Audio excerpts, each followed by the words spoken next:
పరీక్షణ్ మహారాజు కథ భాగవతంలో ఉంది. శ్రీమద్ భాగవతం, విష్ణు భాగవతం దాంట్లోనూ ఉన్నది, దేవీ భాగవతంలోనూ ఉన్నది. కొద్ది తేడాలు ఉన్నాయనుకోండి. భాగవతం ఏం చెబుతున్నది, విష్ణు భాగవతం అని అంటే పరీక్షణ్ మహారాజు ముని శాపం వల్ల 7 రోజులలో మరణించవలసి వచ్చింది. ఆ మరణించవలసి రావటం వల్ల 7 రోజులలో ముక్తికి పోయేటువంటి మార్గం కావాలి అని అనుకున్నాడు ఆయన.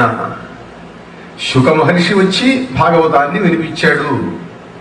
వినిపించినందువల్ల ఆయనకు ముక్తి కలిగింది. ఇది శ్రీమద్ భాగవతం చెప్పేటువంటిది. శుక మహర్షి చెప్పాడు అక్కడ. శుక మహర్షి కథ దేవీ భాగవతంలోనూ ఉంది. అయితే పరీక్షిత్తు కాలం నాటికి శుకుడు లేడు. దేవీ భాగవతం ప్రకారం శుకుడు వెళ్ళిపోయినాడు, శరీరాన్ని విడిచిపెట్టాడు. ఈ తేడా ఉన్నది. దేవీ భాగవతంలో పరీక్షిత్తుకు శుకుడు వచ్చి భాగవతాన్ని వినిపించటం అనేది లేదు. పరీక్షిత్తు పాము గరిచింది, మరణించాడు, ప్రేతమై తిరుగుతున్నాడు. అతని ముక్తికి పోలే. ఈ ప్రధానమైన విభేదం ఉన్నది శ్రీమద్ భాగవతానికి, దేవీ భాగవతానికి. పరీక్షిత్తు ప్రేతమై తిరుగుతున్నాడు. బలవన్మరణం చెందిన వాళ్ళు, హత్య చేయబడిన వాళ్ళు ప్రేతమై తిరుగుతుంటారు. హఠాన్మరణం చెందిన వాళ్ళు, మళ్ళీ యుద్ధంలో వెంటనే మరణించిన వాడికి వీరస్వర్గం వస్తుంది.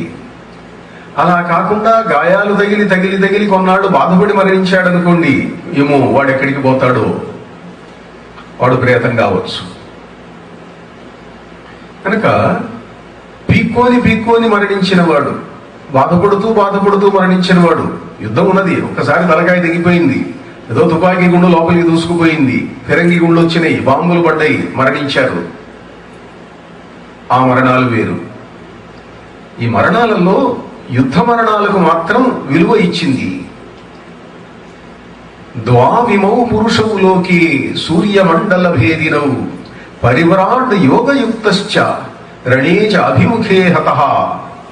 2 పురుషులు, 2 మనుష్యులు సూర్యమండలాన్ని ఛేదించుకొని పైకి వెళ్తారు. ఎవరు వాళ్ళు? పరివ్రాట్ యోగయుక్తశ్చ, యోగయుక్తుడైనటువంటి పరివ్రాజకుడు వెళ్తాడు. రణేచ అభిముఖే హతః, యుద్ధం చేస్తూ శత్రువు చేతుల్లో అప్పటికప్పుడు మరణించిన వాడు. మరణించేటప్పటికి బాధ, వేదన, రోగము ఏముండదు, ఆ క్షణంలో మరణించాలి. అలా మరణించిన వాడు వెళ్ళిపోతాడు పైకి. మిగిలిన వాళ్ళంతా బలవన్మరణాలు, హఠాన్మరణాలు, బాంబులు పడ్డాయి, ఏదో జరిగింది, నీళ్లలో పడ్డాడు, ఓడ వేలిపోయింది, ప్రమాదాలు జరుగుతున్నాయి, వాళ్ళంతా ప్రేతములుగాక తప్పదు. కొంతమంది అనుకుంటారు, ఈ కష్టాలేం పడలేకుండా హాయిగా సూసైడ్ కమిట్ చేసుకుందాం. చేస్తే ఏం లేదు, పైన పోయి ఇంకాస్త బాధలు పడాలి, ఇంకొంచెం కష్టాలు పడాలి, ఇంకొంచెం వేదన అనుభవించాలి.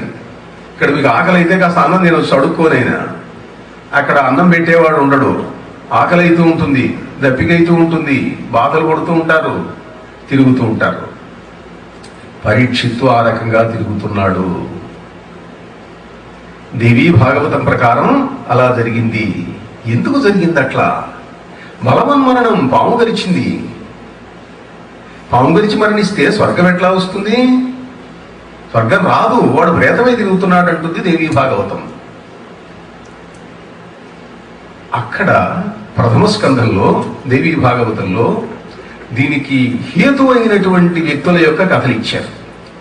పరీక్షిత్తు మరణించటం, జనమేజయుడు సర్పయాగం చేయటం, ఆ కథలన్నీ కూడాను ప్రథమ స్కంధంలో మనకు దేవీ భాగవతంలో కనిపిస్తే, సరే విష్ణు భాగవతంలోనూ కూడా ఉన్నదనుకోండి. దాంట్లో కొన్ని చాలా 1-2 చాలా సున్నితమైన, చిత్రమైన అంశాలు ఉన్నాయి. అందుకని వాటిని కూడా కొద్దిగా ప్రస్తావిస్తాను. ప్రథమ స్కంధ భాగం, ప్రథమ స్కంధ కథా విశేషాలు. పరీక్షిత్తు వేటకు వెళ్ళాడు. అతడు కృష్ణ భక్తుడు, మహాపురుషుడు, ధర్మాన్ని 4 పాదములతో పరిపాలించేటట్లుగా చేస్తున్నటువంటి వాడు. వేటకు వెళ్ళాడు.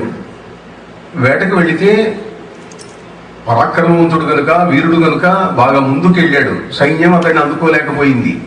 దూసుకొని పోతున్నాడు ముందుకు. ఎక్కడికో వెళ్తున్నాడు. అలిసిపోయినాడు. అలిసిపోయి అక్కడ ఏమీ కనపడలేదు. ఒక ఆశ్రమానికి వెళ్ళాడు. ఆశ్రమానికి వెళితే అక్కడ ఎవరో చెట్టు కింద కూర్చొని కళ్ళు మూసుకొని కూర్చొని ఉన్నాడు ఒక ఆయన. నాకు దప్పికైతున్నది, నాకు నీళ్లు కావాలి అన్నాడు. ఆ ముని వినలేదు, ఆయనకు వినపడలేదు. ఈయన కోపం వచ్చింది. నా అంతవాడు ఈ దేశాన్ని నేనే చక్రవర్తి, నేను స్వయంగా వచ్చి ఆకలితో ఉంటే, దప్పికతో ఉంటే నేను పిలిచినా కూడా పలకకుండా ఆయన కళ్ళు మూసుకొని కూర్చున్నాడు. వీళ్ళంతా ఇంటనే కళ్ళు మూసుకొని కూర్చుంటారు అని అనుకున్నాడు. కోపం వచ్చింది. కోపం వచ్చి అటు చూశాడు. ఏదో పాము బడి ఉన్నది. ఆ పామును తీసుకొచ్చి ఆయన మెళ్ళో వేసాడు. పామును మెళ్ళో వేస్తే కోపం తీరుతుందా? ఇప్పుడు మనిషి యొక్క కోపం తీరాలి. ఏదో కోపం, ఆ కోపం తీర్చుకోవడానికి ఆయన ఎన్నుకున్న మార్గం అది. ఆ విసుగులో, కోపంలో అలా వెళ్ళాడు. వెళ్ళేటప్పటికి కాసేపటికి ఎవరో పిల్లలు చూశారు, ఆడుకుంటూ ఉన్న పిల్లలు. పిల్లలు చూసి అన్నారు, మీ నాయన వెళ్ళో పాముందిరా, చచ్చిందో బతికిందో ఎవరికి తెలియదు, మీ నాయన వెళ్ళో పామున్నది, అయ్యో ఆయన కలుస్తుందో ఏమో. మన ఆయన వెళ్ళో పాము వేశాడా ఎవడన్నా? అట్లనా? వాడి కోపం వచ్చింది. వాడు ఇంకా రాలే ఆ తండ్రి దగ్గరికి. వాడు కౌశికి నది, ఆ నదీ తీరంలో పిల్లలతో ఆడుకుంటున్నాడు. వాడు ఏదో వేదం చదువుకుంటున్న కుర్రాడు, ఆడుకుంటున్నాడు. వాడు అంటాడు, ఓడక వింటి కోపున మహోరగముంగొని వచ్చి తెచ్చి మారు మాటాడకయున్న మజ్జనకు నంసతలంబున వెట్టి దుర్మద క్రీడ చరించు రాజు హరకేశవులడ్డినైన చచ్చువో ఏడవనాడు తక్షక పడీంద్రు విషానల హేతి సంహతిన్. పాము తీసుకొచ్చి మా నాయన వెళ్ళో వేశాట. ఎవడు వేశాడో వాడు తక్షకుడు కలిసి చచ్చుడుగాక ఏడవ రోజు అన్నాడు. దుర్మద క్రీడ జరించు రాజు హరకేశవులడ్డినైన చచ్చువో ఏడవనాడు తక్షక ఫణీంద్రు విషానల హేతి సంహతిన్. ఈ మాట అన్నాడు. అంటూనే కౌశికి నదిలో నీరు తీసుకున్నాడు, శపించాడు, నీళ్లు నదిలో వేసేసాడు. ఇంటికి వచ్చేటప్పటికి వాడు ఆయన మెళ్ళో పామున్నది. ఇక్కడ భారతం, భాగవతం, దేవీ భాగవతం వీటిల్లో సంఘటనల్లో కొద్ది తేడా కనిపిస్తుంది.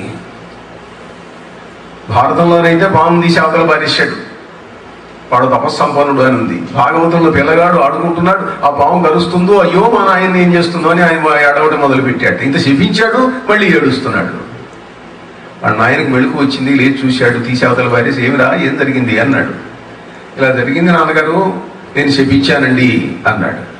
అదేమిట్రా, ఎందుకు శపించావురా నాయన? శపించడం అనేది పనికిరాదురా, క్రోధం పనికిరాదు. కోపం ఉంటే అంతకు మించిన శత్రువు ఏమున్నది నాయన? తపశక్తిని మింగేస్తుంది కోపం, కనుక కోపించరాదయ్యా, ఎందుకు చేశావు ఈ పని అన్నాడు. కోపం వచ్చిందండి అనేశానండి. శాపం తిప్పరా? నాకు తిప్పే శక్తి లేదండి, ఇచ్చే శక్తే కానీ తిప్పే శక్తి లేదు. కొంతమందికి శాపం ఇవ్వటం వరకే, దాన్ని తిప్పడం చేత కాదు. అశ్వత్థామకు అస్త్రాన్ని ప్రయోగించడం వరకే తెలుసు, బ్రహ్మశిలో నామక అస్త్రాన్ని, దాన్ని వెనక్కు తిప్పడం తెలియదు. అర్జునుడికి తెలుసు, రెండు అలా ఉంటాయి. అనేటప్పటికీ ఆయన చూశాడు, కళ్ళు మూసుకున్నాడు. ఆ అబ్బాయి ఇంత పని చేశాడు, వచ్చినవాడు మహారాజు, ఆయనకు తెలుసు, ఆయనకు దివ్య దృష్టి ఉన్నది కనుక. ఆ పరీక్షిత్తు యొక్క ఆయువు అయిపోయింది, అతడి మరణం తప్పదు. మావాడిచ్చిన శాపం నిమిత్త మాత్రం లాభం లేదు. అందుకని ఓ శిష్యుడిని పిలిచాడు, గౌరముఖుడు అని చెప్పి. ఆ గౌరముఖుడిని పిలిచి, ఒరే నువ్వు వెళ్ళి మహారాజు దగ్గరికి పోయి చెప్పిరా, జరిగిన సంఘటన అంతా చెప్పు. ఆయన చేతనైతే ఆయన ప్రయత్నం ఆయన చేసుకుంటాడు, చేతనైతే ఆయన ప్రయత్నం ఆయన చేసుకుంటాడు. గౌరముఖుడు వెళ్ళాడు. ఈ సంఘటన ఇలా జరిగిందండి. శమీక మహర్షి యొక్క కుమారుడు శృంగి ఆయన మిమ్మల్ని శపించాడు. మహర్షి మీకు చెప్పిరమ్మన్నాడు, విషయం చెబుతున్నాను అన్నాడు. చెప్పాడు, వాడు వెళ్ళిపోయినాడు. పరీక్షిత్తు ఏం చేయాలో తోచలేదు. ఇక్కడ 7 రోజులు జరుగుతున్నది. 7 రోజులు జరుగుతూ ఉంటే శృంగి ఆడుకుంటున్నాడు కుర్రాడు.